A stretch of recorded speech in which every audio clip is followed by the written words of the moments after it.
Literal na pinadapa rin ng lindol ang maraming bahagi ng Davao Occidental. Bukod sa mga estrukturang nasira, problema rin ang mga kalsada ang hindi pa madaanan dahil sa landslide.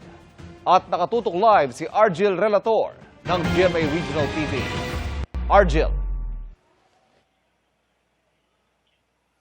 Ivan, malawak ang natamong pinsala ng lindol sa infrastruktura dito sa Jose Abad Santos, Davao Occidental. Pahirapan naman ang pagpasok sa iilang mga barangay dahil sa landslide.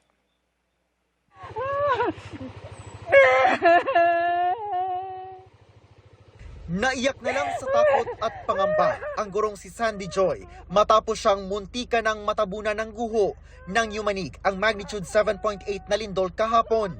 Sakay ng motorsiklo, papunta na sana sa paaralan si Sandy nang maabutan siya ng lindol sa kalsada ng Don Marcelino, Davao Occidental. Natumba na ang kanyang motorsiklo sa lakas ng pagyanig.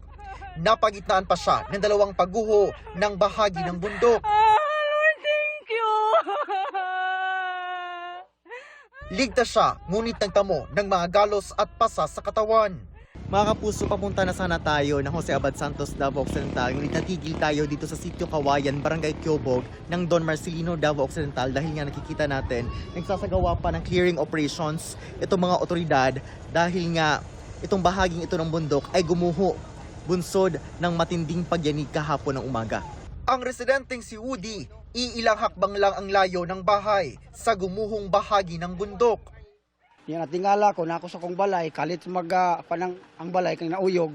Pagtanaw na ako sa akong atbang, kanang yuta midahili na maunang sulod ko sa balay, ikuha na akong apo. Naniguro gid ko nga bahala lang matabunan ang balay basta kay ang akong apo safety.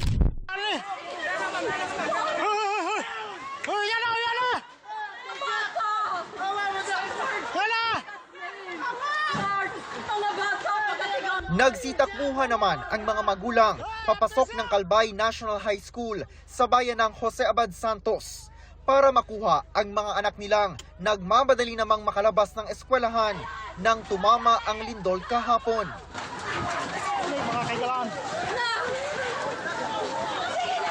Tila nagfag na sa kapal ng alikabok mula sa mga natuklap at mga nasirang school buildings ng eskwelahan.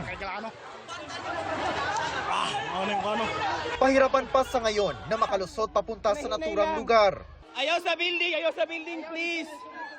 Sige, wala na, okay na. Sa barangay Butulan, 2 ang nasugatan ng maraganan umano ng gumuhong bahay.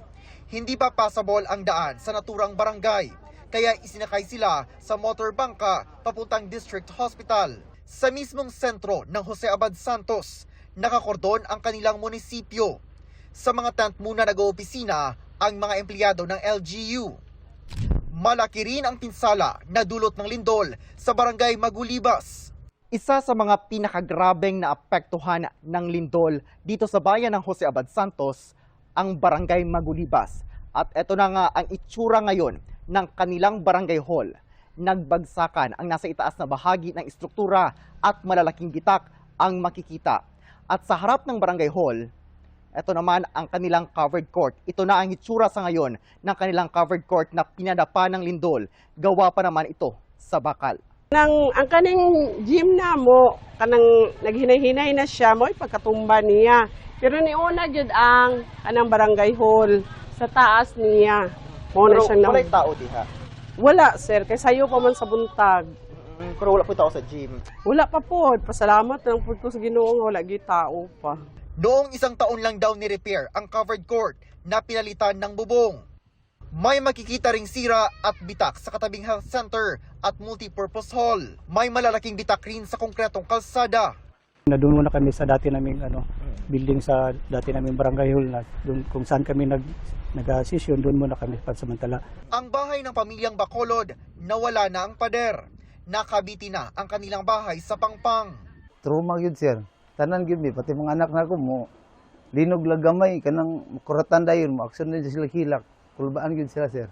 Nananawagan ng LGU just sa DPWH na tulungan sila sa road clearing operations sa sarado pang mga kalsada kagaya na lang ng barangay Tabayon, Malalan, Tanuman, Nuing, Butulan, Sugal, Patulang, Kitayo, Balangonan at Kayaponga.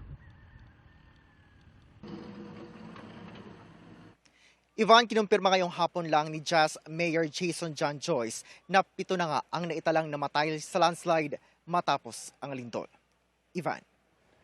Daghang salamat, Argil Relator ng GMA Regional TV.